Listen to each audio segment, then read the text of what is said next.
They say the screams could be heard 3 floors below the throne room.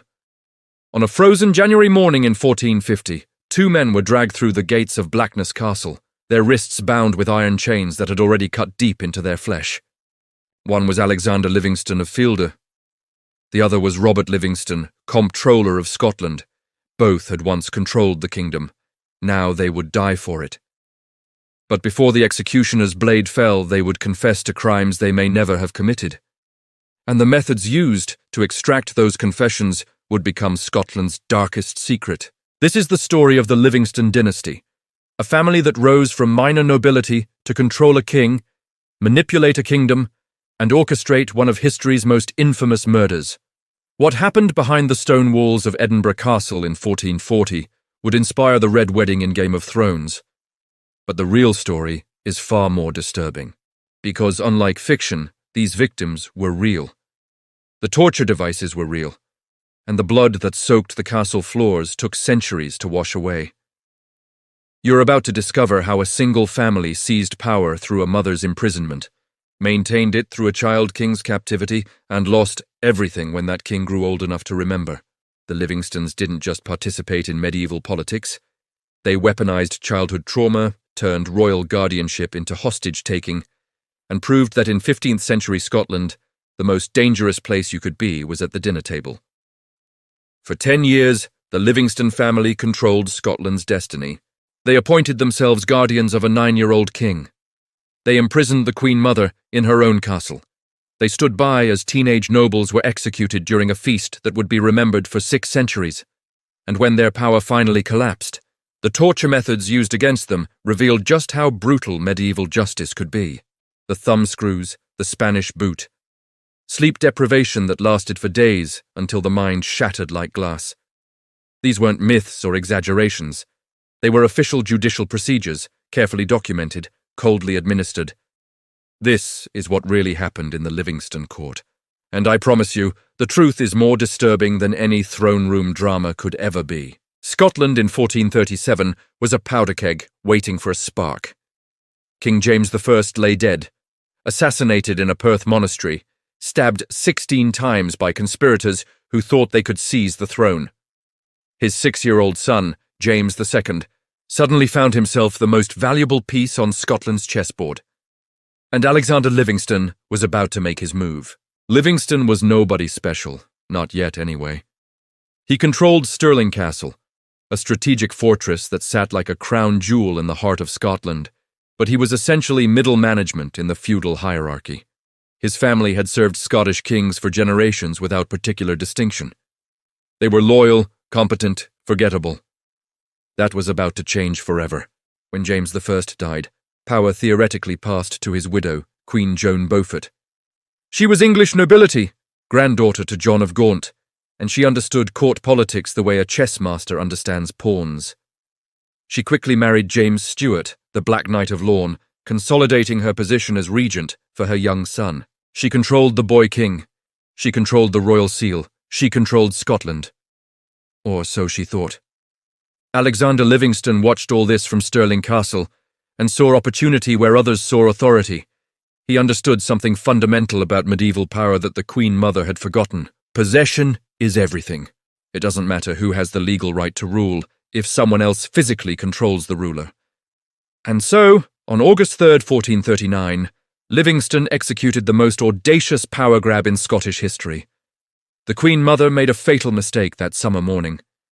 She visited Stirling Castle with her new husband and his brother, apparently believing that Livingston, as a loyal servant of the crown, would receive her with proper deference. Instead, the moment she entered his domain, Livingston sprang his trap. According to the Auchinleck Chronicle, a contemporary account written by someone who knew the players personally, what happened next was swift and brutal. Livingston's men seized the Queen Mother, her husband, and his brother. Joan Beaufort, Queen of Scotland and mother to the king, was locked in a chamber. Not imprisoned in some distant dungeon, but confined in a room within the very castle she had entered as royalty. Her husband, James Stuart, and his brother were thrown into actual dungeons and placed in shackles, iron bolts locked around their ankles in the darkness below. Imagine the terror in that moment. One minute, you're the most powerful woman in Scotland, surrounded by the trappings of authority that come with being Queen Mother and Regent. The next, you're a prisoner in a locked room, hearing the screams of your husband echoing up from the depths of the castle as iron shackles close around his legs. Joan Beaufort didn't scream. She didn't beg. According to all accounts, she maintained her dignity with the kind of aristocratic composure that came from generations of royal breeding. But inside that locked chamber, as the hours turned to days and the summer heat made the stone walls sweat, she must have understood the truth. Her regency was over, her power was gone. And her son, the 6-year-old King of Scotland, was now completely under Alexander Livingston's control. Livingston moved fast. He understood that coups succeed or fail in their first 72 hours, before opposition can organize, before rival nobles can gather their forces. Within days of imprisoning the Queen Mother, he called a general council at Stirling. This was medieval Scotland's version of Parliament, where nobles and bishops gathered to make decisions about the kingdom's future. Except this time, Livingston controlled the agenda, the location, and most importantly, the king himself. Little James II sat in that council chamber, barely tall enough to see over the table, while grown men argued about his future. And when the votes were counted, when the declarations were made official, Alexander Livingston emerged with exactly what he wanted: legal guardianship of the king for the duration of his minority. He was now officially the most powerful man in Scotland. But Livingston wasn't satisfied with just power. He wanted to utterly humiliate the woman who had tried to rule in the young king's name. In a move that revealed his vindictive nature, he forced Queen Joan to surrender her annual pension of 4,000 merks. This wasn't just about money, though 4,000 merks was a fortune that could support a small army. This was about domination. It was about making sure everyone in Scotland understood that the old order was dead. Joan Beaufort had entered Stirling Castle as a queen. She left it as a prisoner who had been stripped of dignity, authority, and income. But Alexander Livingston wasn't acting alone. Behind every successful coup are alliances, partnerships between ambitious men who see mutual benefit in overthrowing the established order. Livingston's most crucial ally was William Crichton, a man whose name would become synonymous with medieval treachery. William Crichton controlled Edinburgh Castle the same way Livingston controlled Stirling. He was Lord Chancellor of Scotland, which meant he controlled the bureaucracy, the official paperwork that made medieval government function. While Livingston had the king's body, Crichton had the royal seal, the stamp that turned documents into law. Together, they were unstoppable. For a brief moment after the coup, their alliance held. They sat together on the Regency Council alongside James Douglas, Earl of Avondale, and his great-nephew, William Douglas, the 6th Earl of Douglas. The Douglas family was Scotland's most powerful noble house, controlling vast territories in southern Scotland with an army larger than the king's. Their support was essential. Their ambitions were terrifying. Medieval Scotland's government was now controlled by 4 men, 2 who controlled castles, 1 who controlled bureaucracy, and 1 who controlled armies. They were supposed to rule together for the good of the realm, governing until young James reached his majority. Instead, they began plotting each other's destruction. The first crack appeared in the most predictable way possible. Crichton, during a hunting trip with the young king, simply refused to return him to Livingston's custody. This wasn't a kidnapping, technically. Crichton was, after all, one of the official regents with legal authority over the boy. But everyone understood what it really was, a power play. Crichton had the king in Edinburgh Castle, surrounded by his own men, in the heart of his power base. For several tense weeks, it looked like Scotland might descend into civil war over custody of a child.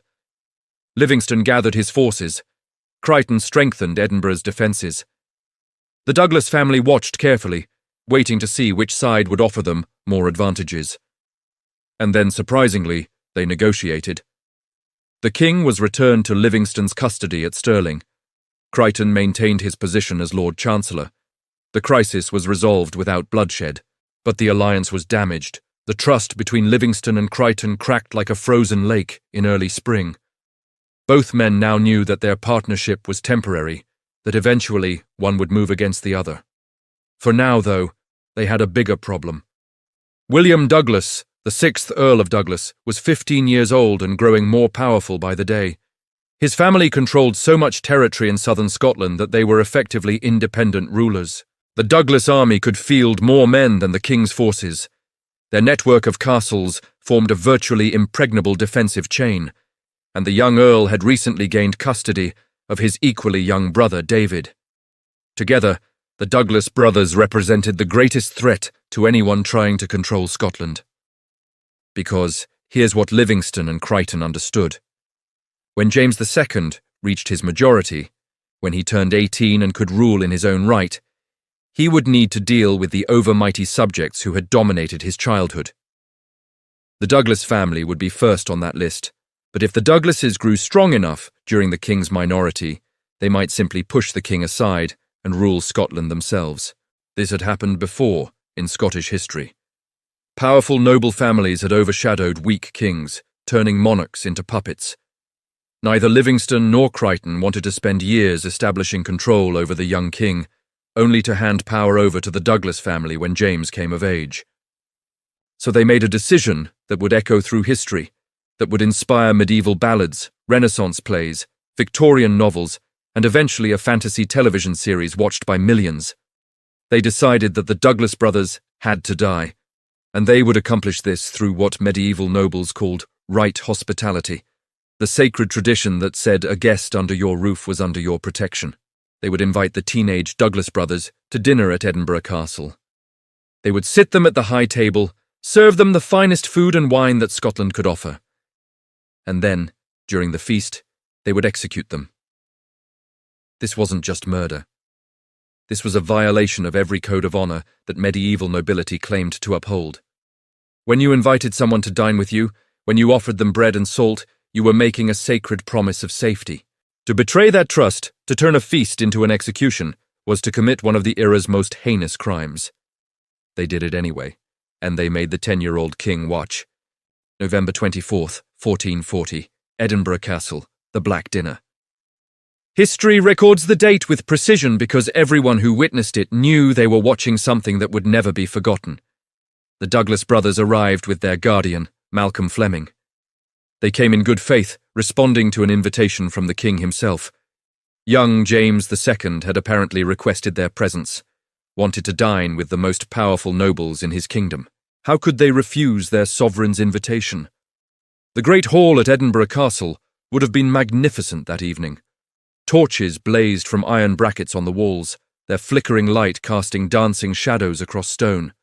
Tapestries depicting Scotland's military victories hung from the ceiling, muffling sound and adding grandeur. The high table, raised on a dais so everyone could see the king, was set with silver plate and crystal goblets. Servants moved efficiently, bringing course after course of the feast. Venison, roasted swan, exotic spices that cost more than a common man earned in a year. The Douglas brothers ate, they drank, they laughed. They were 15 and 13 years old, still boys despite their titles and territories. They had no idea they were eating their last meal. William Crichton was there, presiding over the feast in his role as Lord Chancellor. Alexander Livingston attended as the king's guardian. The Earl of Avondale, the Douglases' great-uncle, sat at the high table. He would inherit everything when his great-nephews died, which meant he had every reason to want them dead. 10-year-old King James watched it all with wide eyes. The Chronicle says the signal was a black bull's head, carried in on a platter and placed before the Douglas brothers. In Scottish symbolism, the black bull's head meant death. It was a sentence, not a warning. The boys would have seen it and understood. Their faces would have gone white. They would have looked to their king, this 10-year-old child they were supposed to be serving, pleading with their eyes for intervention. James II tried. According to witnesses, the young king began to cry, begging the men around him to spare the Douglas brothers. But he was 10 years old, and the men who advised him had already made their decision. The Douglases were dragged from the feast while they screamed and struggled. What happened next was theatre of the cruelest kind. The Douglas brothers weren't killed immediately.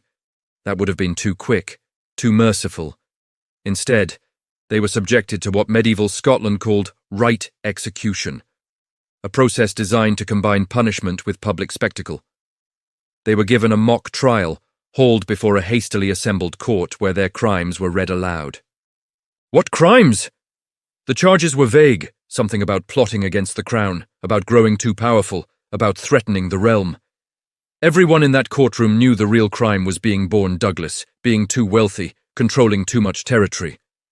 But medieval justice required the pretense of legality, even for murders planned at the highest levels of government. The trial lasted less than an hour. The verdict was predetermined. Guilty of treason. The sentence was death, and because treason was the highest crime, the method of execution would be public beheading.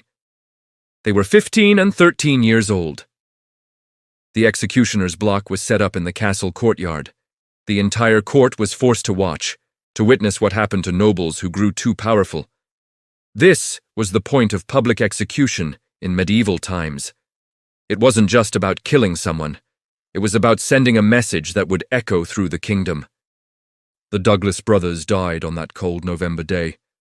Their heads struck off with an axe, while their 10-year-old king watched from a castle window, still crying, still powerless to stop the murder happening in his name. But there was a third victim at the Black Dinner, and his death revealed something crucial about the men who ordered this massacre. Malcolm Fleming was the Douglas brothers' guardian, essentially their foster father. He had no claim to Douglas lands or titles. He posed no threat to anyone. His only crime was loyalty to the boys in his care. They killed him anyway. They killed him specifically to terrorize the Fleming family, who had their own power base in Scotland. They killed him to demonstrate that association with the Douglases was itself a death sentence, and they killed him to make absolutely sure that no one would miss the message. The new regime was ruthless, would show no mercy, would murder children if it served their purposes. The Black Dinner wasn't just political assassination, it was terrorism, carefully calculated to freeze all opposition in fear. Alexander Livingston stood in that courtyard and watched 3 people die for his political ambitions. Did he feel remorse? Did he lie awake that night, thinking about the 15-year-old boy begging for his life? The historical record suggests he didn't care. Because in the years following the Black Dinner, Livingston grew more powerful, not less. He understood what modern psychologists would later prove: that extreme violence, especially when it goes unpunished, actually strengthens authority. People don't rebel against leaders who will murder children at dinner parties. They submit. But the Black Dinner created a problem that would eventually destroy Alexander Livingston. The execution of Malcolm Fleming, the third victim, that extra murder that seemed almost an afterthought, created blood feud between the Livingston family and Clan Fleming. In medieval Scotland, family honour demanded vengeance for murdered kin. The Flemings couldn't strike directly at Livingston while he controlled the king, but they remembered. They waited. They allied with his enemies. And when the opportunity came for revenge, they would take it. More immediately, the Black Dinner destroyed Livingston's alliance with William Crichton. The murder of the Douglas brothers meant that James Douglas, Earl of Avondale, their great-uncle, inherited the earldom and became the most powerful noble in Scotland. Suddenly, the power balance on the Regency Council shifted dramatically. Avondale was now 8th Earl of Douglas, controlling more territory and commanding more soldiers than anyone else in the kingdom. And William Crichton, who had helped orchestrate the dinner that put Avondale in this position, began to worry about creating another overmighty subject. By 1443, 3 years after the Black Dinner, Scottish politics had completely realigned. James Douglas, 7th Earl of Douglas, died unexpectedly. His younger brother William became 8th Earl, and this William was ambitious in ways that made his predecessors look cautious. He wanted to dominate Scotland completely. And to do that, he needed Alexander Livingston's support. Specifically, he needed custody of the young king, because Livingston still controlled James II. The boy was now 13, old enough to understand what was happening around him, old enough to remember who had imprisoned his mother and forced him to watch executions. But he was still officially a minor, still under Livingston's guardianship, still a piece to be moved around the board. William Douglas made Livingston an offer he couldn't refuse. If Livingston would break his alliance with Crichton and support the Douglas family instead, Douglas would help destroy Crichton completely. They would strip Crichton of his titles, seize his lands, and outlaw his entire family. In return, Livingston would keep his position as the king's guardian and gain the powerful protection of the Douglas military. It was a good offer. It was also a trap, though Livingston was too ambitious to see it. Because by accepting Douglas patronage, by breaking with Crichton and throwing in completely with the Douglas family, Livingston was making himself dependent on their continued support. He was trading one partnership for another, but this time with a partner powerful enough to destroy him if the alliance soured. Livingston said yes, and Scotland descended into civil war. The conflict was brief but brutal. Crichton, now outlawed, fought back with the support of Queen Joan Beaufort. The woman Livingston had imprisoned 5 years earlier saw her chance for revenge. She gathered forces loyal to her, rallied nobles who resented Livingston's power, and made common cause with the man she had once opposed. Medieval politics made for strange bedfellows. The war went badly for Crichton. Douglas and Livingston had the king, which meant their cause was officially the royal cause. They had more soldiers, better positions, and momentum. Douglas forces besieged and captured Methven Castle, which Joan Beaufort had held. Livingston's son James, now a young man actively involved in the family's schemes, participated in raids against the lands of James Kennedy, Bishop of St. Andrews. The bishop was an ally of the Queen Mother, which made his property fair game in the vicious combat that passed for medieval warfare. By mid-1445, Crichton was besieged in Edinburgh Castle itself, his own stronghold turned into his prison. He surrendered, and then, as if Scotland's patron saint of irony was working overtime, Queen Joan Beaufort died.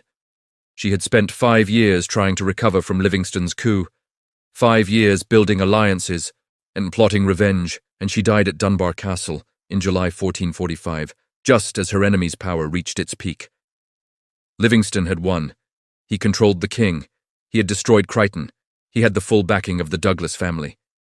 He held the office of Justiciar of Scotland, one of the highest judicial positions in the realm. His son James was Lord High Chamberlain and custodian of Stirling Castle. His cousin Robert was Comptroller of Scotland, in charge of royal finances. Another cousin, also named Robert, had become wealthy as the Master of Works at Linlithgow Palace.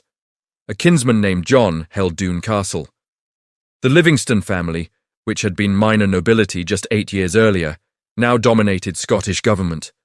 They were everywhere. They controlled everything. They had become exactly the kind of overmighty subject that they had helped murder at the Black Dinner, and they were making the same fatal mistake that the young Douglas brothers had made. They forgot that power in medieval Scotland was temporary, that the boy king they controlled would eventually become a man, and that men remember what was done to them as children. But before we get to the Livingstons' downfall, we need to understand just how wealthy and powerful they became, because the sheer scale of their success makes their eventual destruction even more shocking. Robert Livingston, Alexander's cousin and the Comptroller of Scotland, was essentially the kingdom's treasurer. He controlled royal revenues, decided how money was spent, and somehow, mysteriously, became one of the wealthiest men in Scotland in the process. Medieval government positions were notorious for enabling corruption, and the Comptroller's office was a particularly lucrative place for anyone willing to skim a little off the top, or in Robert's case, skim a lot off the top. By 1448, Robert Livingston had amassed a personal fortune that would have made him wealthy even by modern standards. He loaned money to nobles, invested in trade, and financed building projects. He was so rich that when King James II married Mary of Guelders in July 1449, the king had to borrow money from Robert to pay for part of the wedding festivities and contribute to his wife, his dowry. Think about that for a moment. The King of Scotland had to borrow money from his comptroller to pay for his own wedding. The power dynamic couldn't be clearer. The Livingston family had the king in their debt, literally. They controlled not just his physical custody, but his finances. They had achieved a level of dominance over the monarchy that most noble families only dreamed about, and they decided to celebrate this dominance with a wedding that would push them past the point of no return. Elizabeth Livingston was Alexander's granddaughter, a young woman whose marriage prospects would normally have been limited to minor Scottish nobility. The Livingstons were powerful, yes, but they weren't ancient aristocracy. They didn't have centuries of royal bloodlines.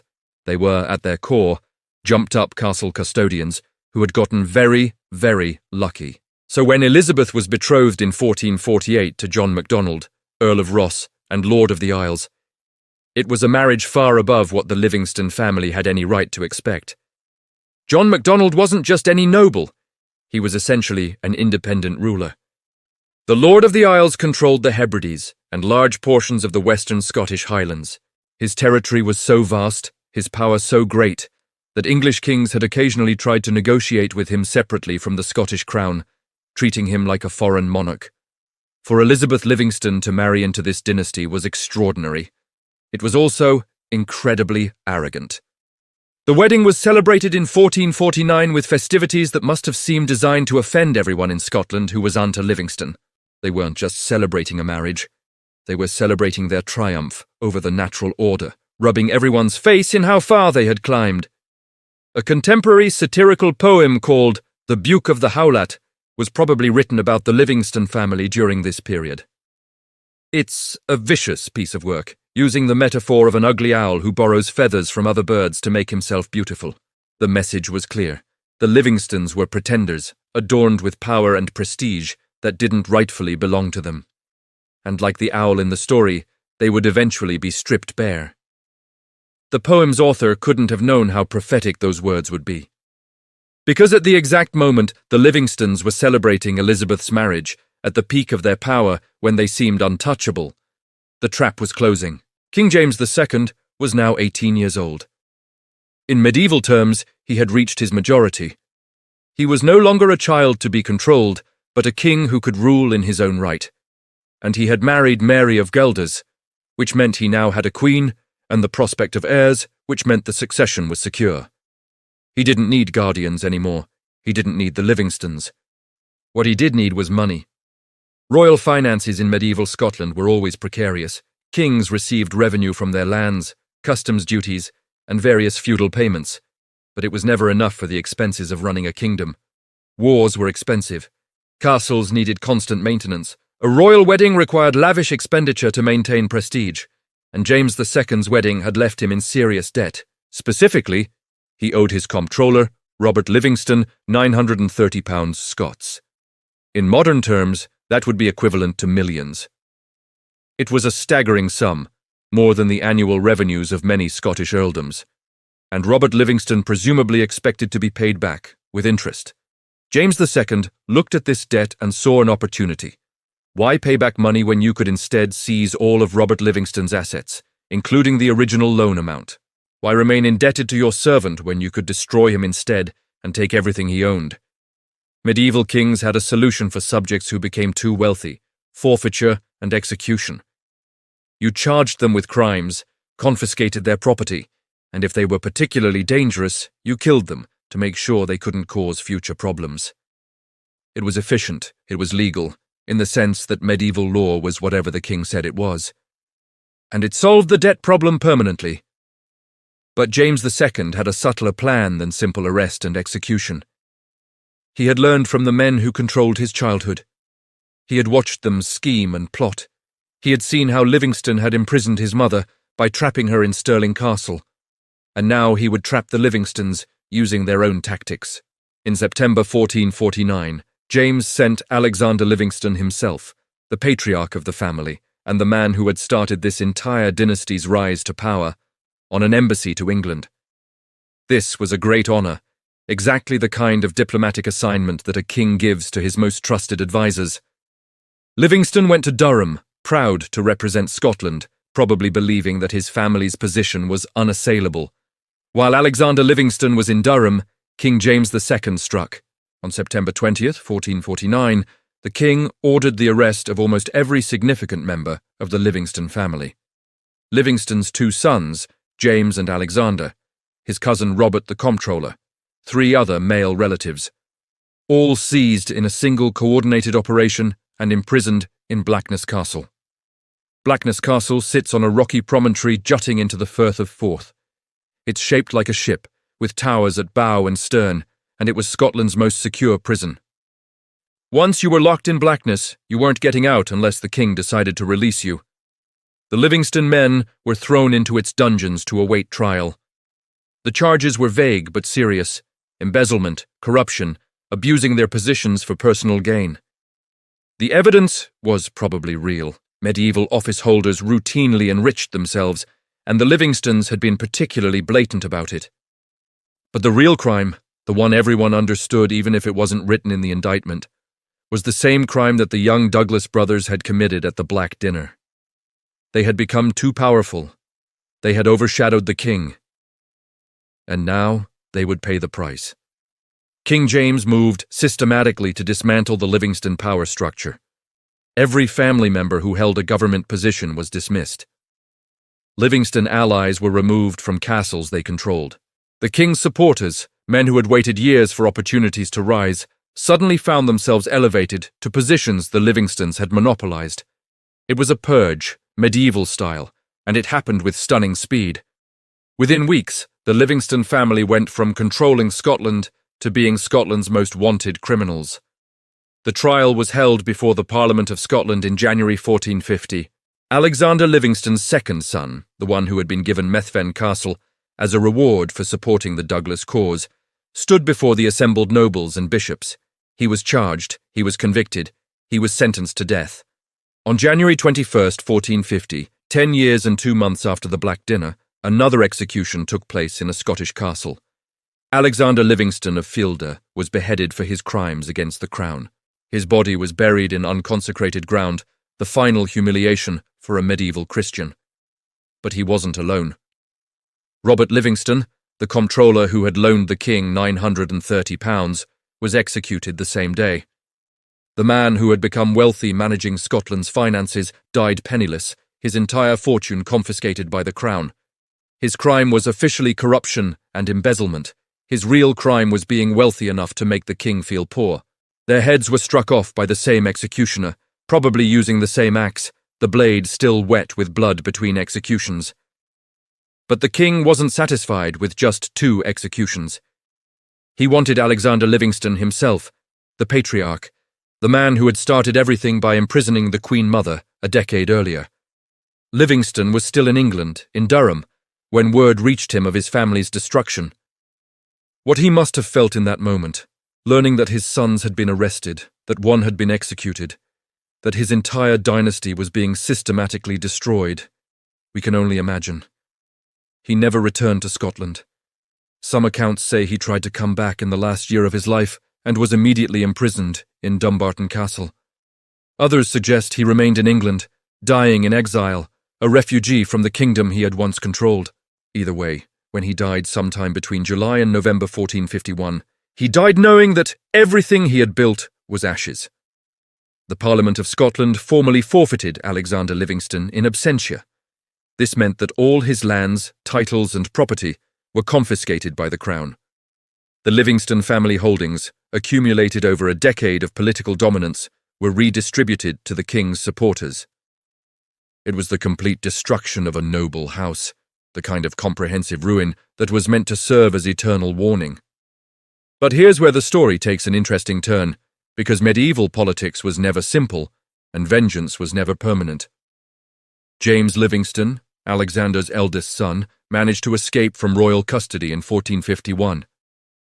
The details are murky, but he fled to the Outer Hebrides, taking refuge with his wife's family. Remember Elizabeth Livingston's prestigious marriage to the Earl of Ross? That alliance suddenly became a lifeline. The Lord of the Isles wasn't subject to Scottish royal authority in any meaningful sense, and he wasn't about to hand over his son-in-law to face execution. So James Livingston lived in exile, waiting, watching, hoping for circumstances to change. And incredibly, they did. By 1452, just 3 years after ordering the destruction of the Livingston family, King James II found himself in a war with the Douglas family. The same Douglases who had allied with the Livingstons, the same Douglases who had helped destroy William Crichton, the same Douglases who had dominated Scottish politics for generations. James II had decided that the Douglas family posed the same threat to his authority that the Livingstons had, and to fight them, he needed allies. Specifically, he needed James Livingston. Because James Livingston was married into Clan Donald, and Clan Donald's territory bordered Douglas lands. If the king could reconcile with the Livingstons, he might be able to use their Donald connections to open a second front against the Douglas family. Medieval warfare was all about alliances and strategic marriages paying dividends generations later. So in a move that must have astonished everyone in Scotland, King James II offered James Livingston a pardon. Not just a quiet amnesty, but a formal pardon issued by the Parliament of Scotland in August 1452. The parliamentary decree went further. It granted Alexander Livingston a posthumous pardon, officially clearing the old man's name 2 years after his death. The message was clear. The Livingston family's crimes were forgiven, their attainder was reversed, they could return to royal favour. James Livingston came back from the Hebrides. The king reappointed him Lord High Chamberlain of Scotland in 1454, the same position he had held before his family's fall. And in 1455, James II created James Livingston a Lord of Parliament, giving him the title Lord Livingston of Callander. The Livingston family was back, not at their previous heights, not controlling the kingdom the way they had under Alexander, but rehabilitated, restored to nobility, and once again, part of Scotland's ruling elite. It was a stunning reversal. In medieval politics, families destroyed as completely as the Livingstons rarely recovered. Execution, forfeiture, and exile were supposed to be permanent. But the Livingstons had two things working in their favour. First, they had made a strategic marriage alliance that gave them powerful connections outside Scotland. Second, and more importantly, they had fallen from power without actually rebelling. They had been purged for being too successful, not for raising armies against the crown. That distinction mattered. When the king needed allies against the Douglas family, he could rehabilitate the Livingstons without looking weak. He was being magnanimous, forgiving servants who had overreached rather than crushing rebels who had challenged royal authority. And so the Livingston dynasty survived its own destruction. James Livingston would serve King James II loyally until his death in 1467. His descendants would continue as Lords Livingston and eventually Earls of Linlithgow. The family would play significant roles in Scottish politics for centuries to come. But we're not here just to talk about political manoeuvring and noble families rising and falling. We're here to talk about what really happened in the Livingston Court, about the torture methods that Scotland used, about the physical reality of medieval justice. Because when Robert Livingston and Alexander Livingston of Filder were arrested in September 1449 and imprisoned in Blackness Castle, they didn't just sit in comfortable rooms awaiting trial. The question everyone asked then, the question that echoes through Scottish history, is simple. What did the king's interrogators do to them before the executions? The official records are sparse. Medieval governments didn't advertise their torture practices. But we know that Scotland in the 15th century did use judicial torture, that it was legally sanctioned under specific circumstances, and that the circumstances of the Livingston case met every criteria for its application. The Livingstons were accused of embezzlement and corruption, yes, but more importantly, they were suspected of broader conspiracies. Did they have hidden money stashed away? Were other family members involved in their schemes? Had they built networks of loyal supporters who might rebel if the family was attacked? These were matters of state security, exactly the kind of urgent questions that medieval governments used to justify torture. And we know, from documented cases just decades later, exactly what methods Scotland's torturers used. They had their favourites, devices that were efficient, reliable, and terrifying. The thumbscrews were the most common. The device was simple, almost elegant in its brutality. Take 2 pieces of metal or wood and connect them with screws. Place the victim's thumbs between the pieces. Then slowly tighten the screws, crushing the thumbs between increasingly compressed surfaces. At first, it's just pressure, uncomfortable but bearable. Then it becomes pain, sharp and insistent. The victim starts to sweat, to breathe heavily, to plead. Keep tightening. The pain becomes agony, the thumbnails crack, The bones compress, keep tightening. The thumbs begin to deform, soft tissue pulped between hard surfaces. The victim screams. They beg. They promise to tell you anything, confess to everything, name anyone you want. Keep tightening. The bones break, not snap cleanly the way bones break in an accident, but crumble, crushed to fragments. The thumbs are now useless pieces of mangled flesh and shattered bone, permanently destroyed. The genius of the thumbscrews, from a torturer's perspective, was control. You could stop at any moment, offer relief, promise that the pain would end if the victim just answered your questions. You could demonstrate the device on one thumb while leaving the other intact, showing the victim exactly what was coming. You could apply it gradually over hours or days, maintaining steady psychological pressure. The thumbscrews left a man broken without killing him, which meant he could still stand trial, still be publicly executed, still serve as an example. This was important in medieval justice. You didn't torture people just to extract information. You tortured them so that when they stood before Parliament, when they were officially charged and convicted, everyone could see that they had been broken, that resistance was futile, that the king's power was absolute. Did the Livingstons suffer the thumbscrews? We don't know for certain, but we know that Scottish torturers used them routinely in the 16th and 17th centuries, that they were the first choice for extracting confessions, and that Robert Livingston and Alexander of Field were held for 4 months between their arrest in September and their trial in January. 4 months in Blackness Castle.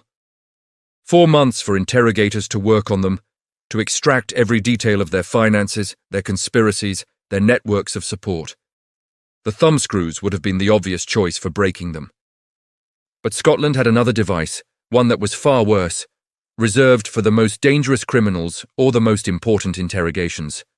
They called it the boot. If the thumbscrews were cruel, the boot was demonic. The design varied, but the Scottish version, sometimes called the Spanish boot, was particularly horrific. The victim's leg was encased in a rigid sheath, usually made of metal or wood, that covered from ankle to knee. The sheath was tight, but not crushing, designed to immobilize rather than injure. Then came the wedges. These were pieces of wood, shaped like thick triangles, that torturers hammered into the space between the leg and the sheath. Each wedge drove deeper into the gap, forcing the sheath tighter against the leg, compressing flesh against bone. The first few wedges caused pain. Serious pain, the kind that makes strong men gasp and sweat, but still bearable for someone who was determined to resist. But the torturer didn't stop with a few wedges. He kept hammering them in, one after another, and as the space between leg and sheath disappeared, the pressure became unbearable. The flesh compressed, blood vessels ruptured, muscles tore. Victims described the sensation as feeling like their leg was being crushed in a vice, which is essentially what was happening. And still the torturer kept going. More wedges, harder blows. The sheath itself began to compress the leg bones. Tibia and fibula, the two long bones of the lower leg, aren't designed to withstand that kind of lateral pressure. They began to crack. Not all at once, but in stages, small fractures spiderwebbing through the bone structure. The victim would feel each crack as a separate explosion of pain, white-hot agony that made previous torment seem like gentle discomfort. But the torturer wasn't done. More wedges. The leg bones shattered completely. The leg itself began to collapse, crushed to a pulp inside the metal sheath. By the time the torture ended, the victim's leg was destroyed beyond any hope of healing. He would never walk normally again. If he survived the execution that usually followed torture, if he was somehow pardoned or reprieved, he would be crippled for life. The boot was used in Scotland in documented cases well into the 17th century. We have records of specific individuals who underwent it, descriptions of how many wedges were driven in, accounts of confessions extracted. Patrick Roy MacGregor, a bandit leader captured in 1667, was subjected to 2 separate sessions of the boot. The first session broke him enough to confess. The second extracted the names of his accomplices. One of those accomplices he named was the Earl of Aboyne, a powerful noble who was subsequently arrested. The boot worked. It always worked. No one could withstand the systematic destruction of their leg bones. No one had that kind of courage or pain tolerance. You told your torturers whatever they wanted to hear, betrayed whoever they wanted you to betray, signed whatever confession they put in front of you. And then, if you were lucky, they executed you quickly. If you were unlucky, you lived with the consequences of what you had said under torture, knowing that you had broken, that you had given them everything they wanted. Here's the philosophical problem with torture that even medieval legal scholars understood. It doesn't actually work to reveal truth. It works to make people say whatever will stop the pain.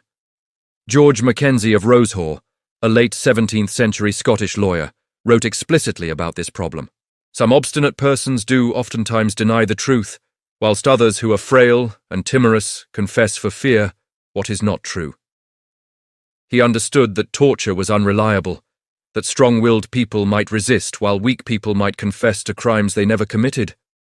But Scotland continued using torture anyway, not because it revealed truth, but because it served political purposes. When you tortured someone before trial, you demonstrated your power. When they stood before Parliament, bearing obvious signs of having been broken, everyone watching understood the message. Resist the crown, and this is what happens to you. When Robert Livingston and Alexander of Filda were tried in January 1450, they almost certainly bore the marks of interrogation. Were their thumbs crushed? Had one or both been subjected to the boot? We don't know the specifics, but we know they were in custody for 4 months, that they were accused of crimes requiring investigation, and that the king wanted to make an example of the Livingston family. Torture would have been not just legally justified, but politically useful. The trial itself was a formality. When you stood before medieval Scotland's Parliament, accused by the king, the verdict was never in doubt. The evidence against the Livingstons was probably substantial. Robert had clearly enriched himself as comptroller. Alexander of Field had benefited from his father's power. But even if the evidence had been weak, even if the charges had been fabricated, they would have been convicted. Because medieval justice wasn't about determining guilt or innocence. It was about maintaining order, demonstrating power, and making examples of those who challenged authority. The 2 Livingstons were convicted. They were sentenced to death by beheading. And on January 21st, 1450, they were executed. The method was relatively merciful, as medieval executions went. Beheading was reserved for nobles, a recognition of their status even in death. Commoners were hanged, which was a slow, agonizing death by strangulation. But nobles got the axe, which was supposed to be quick. Supposed to be. The reality of beheading depended entirely on the executioner's skill. A good executioner could take off a head with a single stroke, severing the neck cleanly at the joint between vertebrae. The victim would be dead before they even felt the blade, unconscious from shock within a second, brain activity ceasing within seconds more. But a bad executioner, or an inexperienced one, or one who had been drinking, or one whose axe was dull, could make a mess of it. The blade would strike bone and stick, leaving the victim still alive, still conscious, with their neck partially severed. The executioner would have to strike again, and again, hacking through while the victim thrashed and bled and screamed. It could take multiple blows to finish the job, turning what should have been a quick death into prolonged agony. We don't know how Robert Livingston and Alexander of Field died. We don't know if the executioner was skilled or clumsy, if they died instantly or suffered through multiple blows. But we know they died on the same day, probably one after the other, which means the second victim had to watch the first die and know exactly what was coming. Imagine being Alexander of Filde, standing in the courtyard of Blackness Castle, or wherever the execution took place, watching Robert Livingston kneel at the block. The executioner raises the axe, the blade falls, blood sprays, and then it's your turn. You're forced to kneel in the same spot, still wet with someone else's blood. You place your neck on the block, probably feeling where the previous victim's neck rested. You see the axe rise above you. And then, nothing. Or, if you're unlucky, you feel the blade strike, feel the explosion of pain, realize you're not dead yet, and then the axe rises and falls again. Medieval execution was theatre, deliberately public, designed to impress and terrify. The message was simple. This is what happens to traitors. This is what happens to those who rise too high. This is what happens when you challenge the king. Look at these bodies. Look at this blood. Remember, the Livingston executions were meant to be the end of a story. The king had destroyed an overmighty family, confiscated their wealth, executed the ringleaders, and driven the patriarch into exile, where he died in disgrace. It should have been a complete victory, the kind that medieval chronicles recorded as demonstrations of royal justice. But there was a third form of torture that Scotland used. One that didn't require devices or physical violence. One that was almost impossible to prove afterward. And one that was particularly associated with witch trials, but could be used in any interrogation where authorities wanted deniable results. Sleep deprivation. The human body needs sleep the way it needs food and water. Deny someone sleep for long enough, and they begin to break down, not just psychologically, but physiologically. After 24 hours without sleep, cognitive function declines. After 48 hours, microsleeps begin, brief moments where the brain simply shuts down for seconds at a time. After 72 hours, hallucinations start. The mind begins to confuse reality with dream. After a week, the victim is no longer fully sane. The Scottish method for enforced wakefulness was brutally efficient. The prisoner was kept in a cell with guards who were rotated in shifts. Every time the prisoner started to fall asleep, the guards woke them up. Shaking, loud noises, cold water, physical prodding. Anything to prevent sleep without leaving marks that would be obvious at trial. This could continue for days or even weeks. The prisoner would be brought before interrogators periodically, asked questions while they were in a state of complete mental exhaustion. In this condition, people confess to anything. They sign documents they don't understand. They name accomplices who don't exist. They create entire elaborate conspiracy theories because their confused minds can't distinguish between reality and the stories their interrogators suggest. The genius of sleep deprivation as a torture method was its deniability. When the prisoner appeared at trial, there were no crushed thumbs, no shattered legs, no physical evidence of torture at all. Just a person who looked tired, who had confessed voluntarily, who had signed documents freely. How could anyone prove they had been tortured? We know Scotland used sleep deprivation extensively in witch trials throughout the 17th century.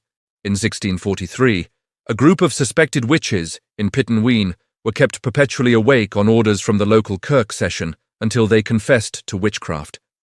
The same technique was used in the massive witch hunt of 1661-1662, when hundreds of people were executed based on confessions extracted through enforced wakefulness. Did the Livingstons face this torture? It's impossible to know, but they were held for 4 months, questioned about their finances and conspiracies, and we know that medieval Scotland was willing to use any method that produced results. Let's step back from the specific torture devices and think about the broader system of medieval justice that made all this possible. Because torture wasn't some aberration, some cruel deviation from normal legal processes. It was officially sanctioned, carefully regulated, and considered a legitimate tool of judicial investigation. In Scotland, you couldn't just torture anyone you wanted. You needed specific authorization from either Parliament or the Privy Council. Warrants for torture were issued rarely, covering fewer than 50 individuals between 1591 and 1708. This wasn't a society that used torture casually or frequently, but when torture was authorized, it was because authorities believed they faced an exceptional threat, a crime serious enough to justify extreme measures. The criteria for authorizing torture reveal what medieval governments considered most dangerous. Treason cases almost always qualified. Suspected conspiracies against the crown. Situations where lives were at stake and time was critical. Investigations where authorities believed the suspect knew crucial information about broader networks of criminals. The Livingston case in 1449 would have met every single criterion. They were accused of corruption at the highest levels of government. They were suspected of conspiracy, of building a network of supporters who might resist the king's authority. They potentially had resources hidden away that the crown wanted to recover. And they were connected to powerful families, including the Lords of the Isles, which made their case a matter of national security. If any case justified torture in medieval Scotland, it was this one. But here's the perverse logic that made medieval torture different from modern interrogation practices. They were not trying to determine if the Livingstons were guilty. They already knew they were guilty. The king had decided to destroy them, which meant their guilt was predetermined. Torture wasn't about extracting true confessions. It was about extracting specific details, about mapping networks of support, about identifying other potential threats, and about breaking the prisoners psychologically so thoroughly that when they appeared at trial, everyone could see that resistance was futile. Modern torture, when it happens, is usually hidden. It occurs in secret prisons, in locations that can be denied. The torturers wear masks, the victims disappear into systems designed to prevent accountability. Medieval torture was different. It was documented, it required warrants. It was administered by officials of the court, and the results were deliberately displayed during public trials. This wasn't despite torture's cruelty, but because of it. The cruelty was the point. Medieval governments wanted everyone to see what happened to traitors, to criminals, to anyone who challenged royal authority. They wanted the public trials to be moments of theatre where the power of the crown was demonstrated through the broken bodies of those who had dared to resist. Think about what it meant to be a minor noble in Scotland in January 1450, sitting in Parliament, watching Robert Livingston and Alexander of Field stand trial. These men had been the king's servants, had held high office, had seemed untouchable just months before. Now they stood before the assembly, probably bearing obvious signs of their imprisonment. If they had been tortured, everyone would have known. The way they moved, the visible injuries, the psychological damage of having been broken. And then they were convicted and sentenced to death, and the witnesses watched them die. The message was unmistakable. This is what happens when you become too powerful, too wealthy, too ambitious. The king giveth, and the king taketh away. Your life, your fortune, your family's future, all of it exists at royal pleasure. Push too far and you'll be destroyed. Medieval political theory held that the king's justice was absolute. The monarch was God's representative on earth, appointed to maintain order and punish wickedness. When the king declared someone guilty, that person was guilty, not because of evidence or legal procedures, but because the king said so. This seems alien to modern sensibilities, but it was the foundation of medieval government, and torture fit perfectly into this worldview. If the king needed information, if state security required extreme measures, then torture was justified because the king's need superseded individual rights. The concept that you had rights that protected you from government power simply didn't exist in medieval Scotland. You had privileges granted by your status and position, but privileges could be revoked. Nobles could be stripped of their titles. Property could be confiscated. Lives could be ended. All at royal command. The Livingston family discovered this truth in the most visceral way possible. They had risen to power by controlling the king, by making themselves indispensable guardians of an underage monarch. But when the king came of age, when he no longer needed guardians, they became expendable. Worse than expendable, they became threats that needed to be eliminated. And so they were eliminated through methods that were cruel but legal, brutal but officially sanctioned. This is what makes the Livingston story particularly disturbing. This wasn't a crime. It wasn't a deviation from justice.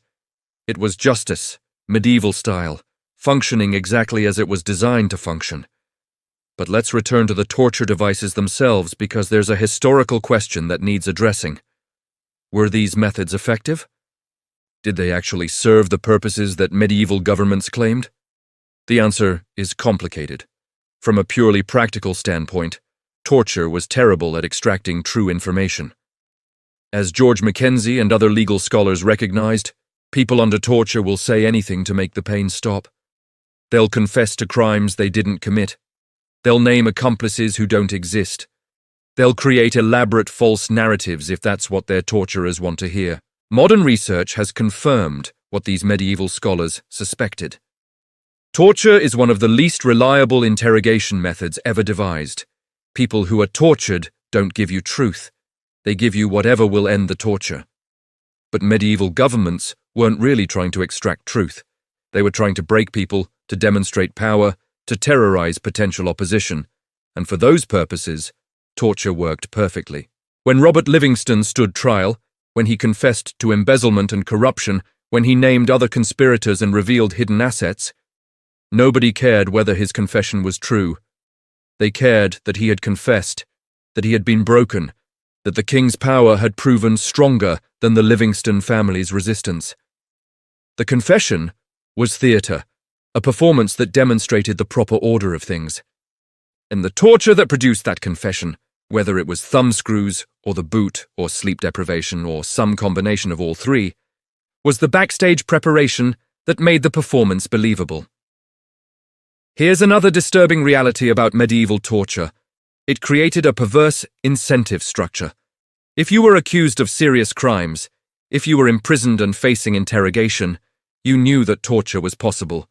You knew what the devices did. You knew that others had been broken. So you might confess immediately, hoping to avoid torture altogether. This meant that the mere threat of torture, the knowledge that it existed and was sometimes used, was often enough to produce confessions.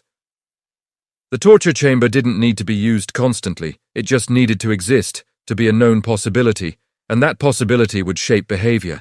This is why Scotland used torture so rarely. Between 1591 and 1708, only 39 warrants were issued. But everyone knew about torture. Everyone had heard stories about the thumbscrews and the boot. Everyone knew what happened in those sessions.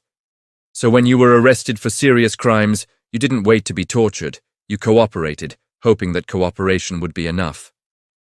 Of course, cooperation didn't always save you. Robert Livingston presumably cooperated fully with his interrogators.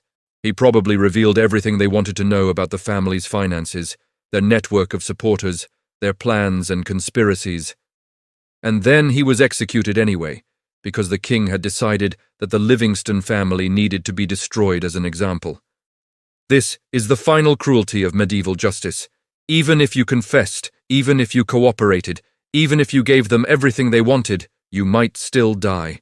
The confession wasn't a path to mercy. It was a requirement for your execution to be legally proper. Let's consider the psychological impact of all this on the survivors. James Livingston, who escaped from custody and fled to the Hebrides, lived for years knowing that his father had died in exile, that his brothers had been executed, that his family had been destroyed. What did that do to him? How did it shape his worldview, his understanding of power and loyalty and justice? We know he eventually came back, accepted the king's pardon, returned to royal service. But he must have carried the trauma of those events for the rest of his life. He had seen what kings could do to families who rose too high. He had learned that power was temporary, that positions could be lost overnight, that the same king who elevated you could destroy you. And yet he came back and served loyally. Because in medieval Scotland, what choice did you have? Exile meant poverty and irrelevance. Rebellion meant certain death. The only path forward was reconciliation, accepting the king's terms and hoping that this time you wouldn't push too far. The same pattern played out across medieval Scotland. Families rose and fell. The Douglas family, who had allied with the Livingstons, were themselves destroyed by King James just a few years later.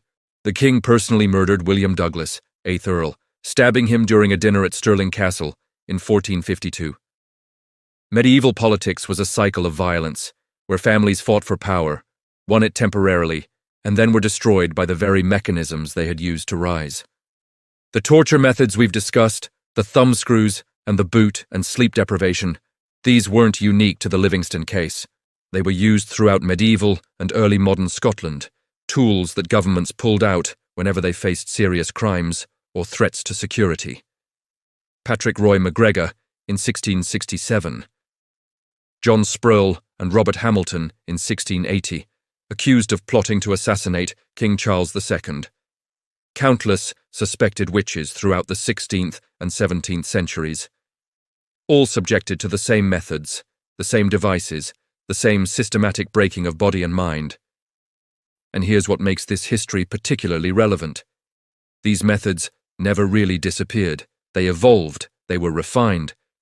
But the basic principle, that you can break someone's will through the infliction of pain. That principle has survived into the modern era. The 20th century saw torture on an industrial scale, in Nazi concentration camps, in Soviet gulags, in Latin American prisons during the various dirty wars. The specific devices changed. The thumbscrews and the boot were replaced by electric shocks and waterboarding and stress positions. But the goal remained the same. Break the person, extract the confession, demonstrate power. The international community has tried to ban torture. The Geneva Conventions prohibit it. The UN Convention Against Torture makes it illegal. Countries routinely sign treaties promising never to use torture under any circumstances. And yet it continues, in secret prisons, in detention facilities, in interrogation rooms around the world.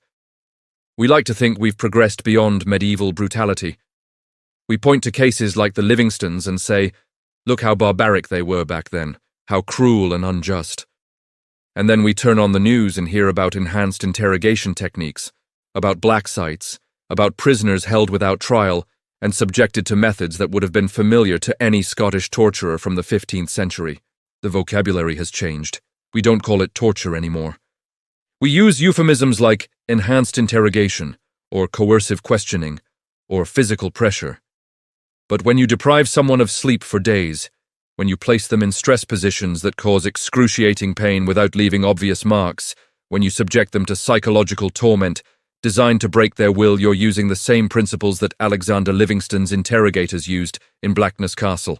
The tools have changed, the morality hasn't, or at least it hasn't changed as much as we'd like to believe. So what can we learn from the Livingston dynasty? What lessons does this medieval Scottish tragedy offer to modern audiences? First, power is always temporary. The Livingstons rose from minor nobility to controlling Scotland in less than a decade. They seemed untouchable, with family members holding every significant government position, with wealth that exceeded the king's, with alliances that spanned Scotland. And then, it all disappeared in a single coordinated strike. One day they were masters of the kingdom. The next, they were prisoners awaiting execution. This pattern repeats throughout history. The powerful fall, the mighty are humbled, empires collapse, and the methods used to build power, the ruthlessness and ambition and willingness to do whatever it takes. These same methods become vulnerabilities when circumstances change. The Livingstons had imprisoned the Queen Mother, participated in the Black Dinner, destroyed their rivals. When their turn came, when the king decided to move against them, everyone who had suffered under Livingston power was ready to support the king. The family had no friends, only people they had dominated. Second, controlling children is a dangerous game with long-term consequences. The Livingstons seized power by taking custody of a 6-year-old king. They imprisoned his mother. They forced him to witness executions. They controlled every aspect of his life for years, and they apparently believed that this child would grow up grateful for their guardianship, that he would see them as loyal servants rather than captors.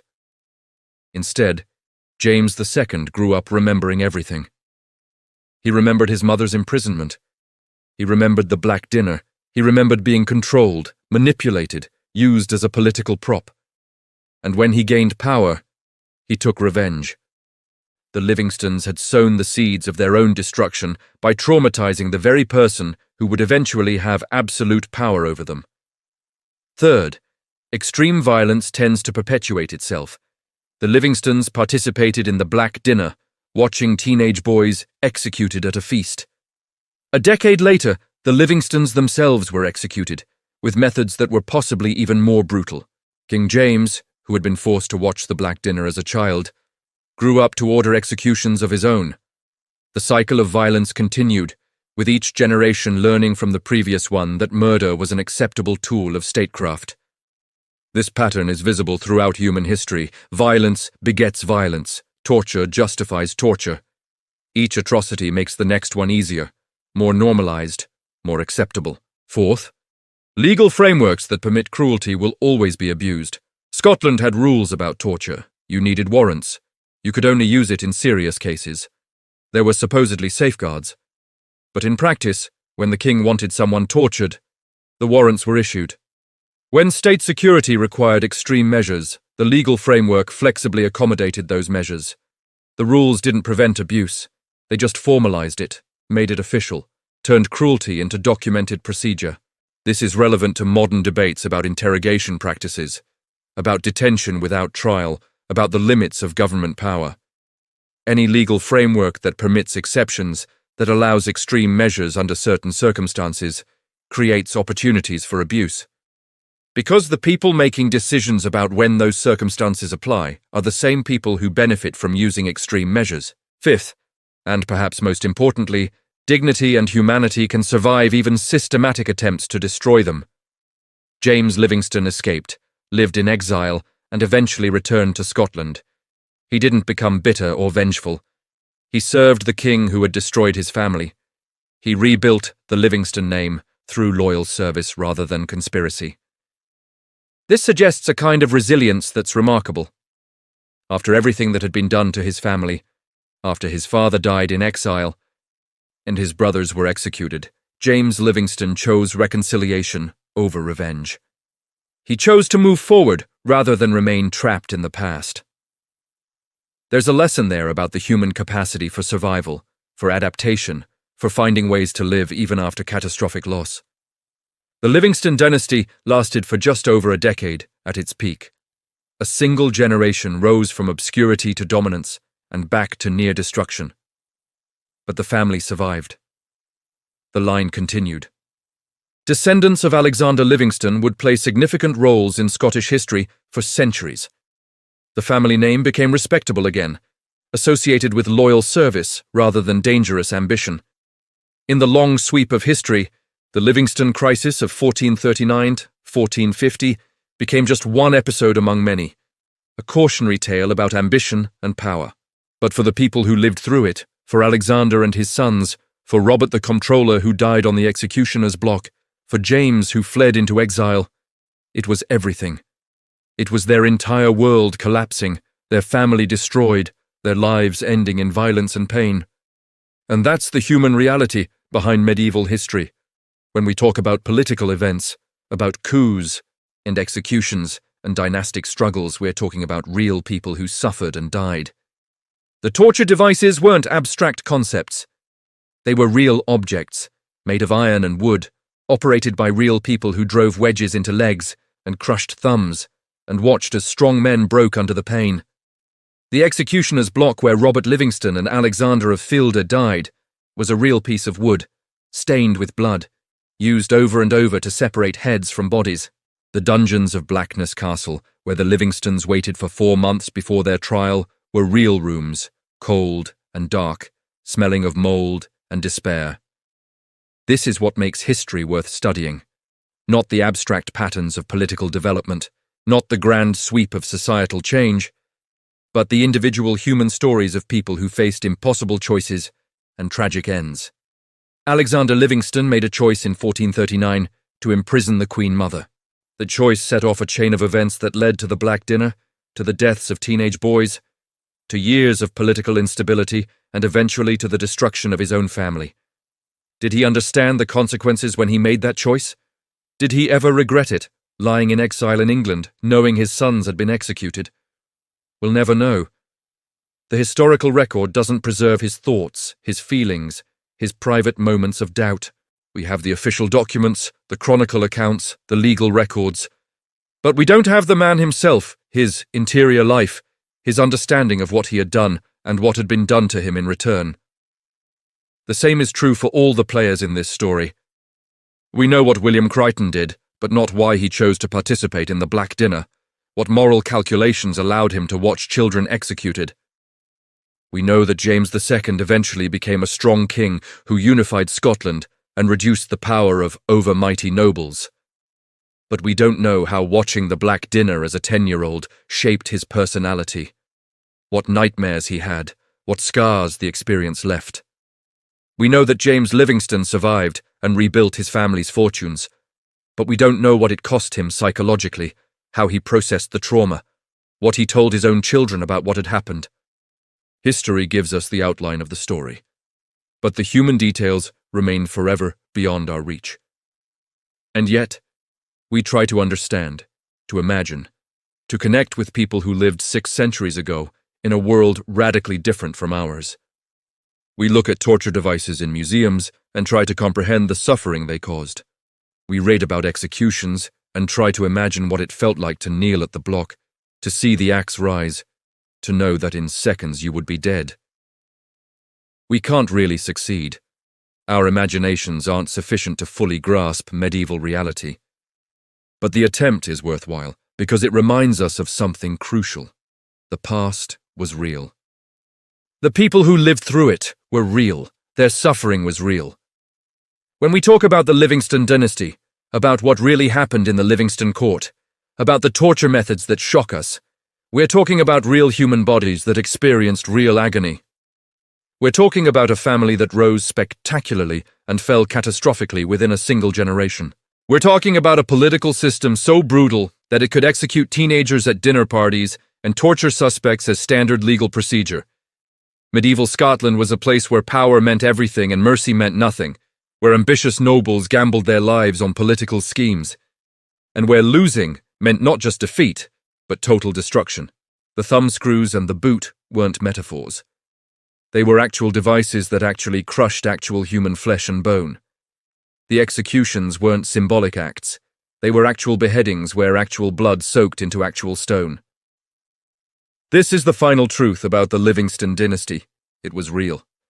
Every brutal detail, every torture session, every execution, every political maneuver, all of it actually happened. Real people suffered. Real families were destroyed. Real trauma echoed through generations. And the methods used, the casual cruelty of medieval justice, the willingness to torture and execute in the name of political order, these weren't aberrations. They were the normal functioning of medieval government. That's what makes the story so disturbing. Not that bad things happened, but that they were considered acceptable, legal, even necessary. The torture methods will shock you not because they were secretly used, but because they were openly practiced, officially sanctioned, and carefully documented. This was justice. This was government. This was civilization, medieval style. And that's what really happened in the Livingston Court.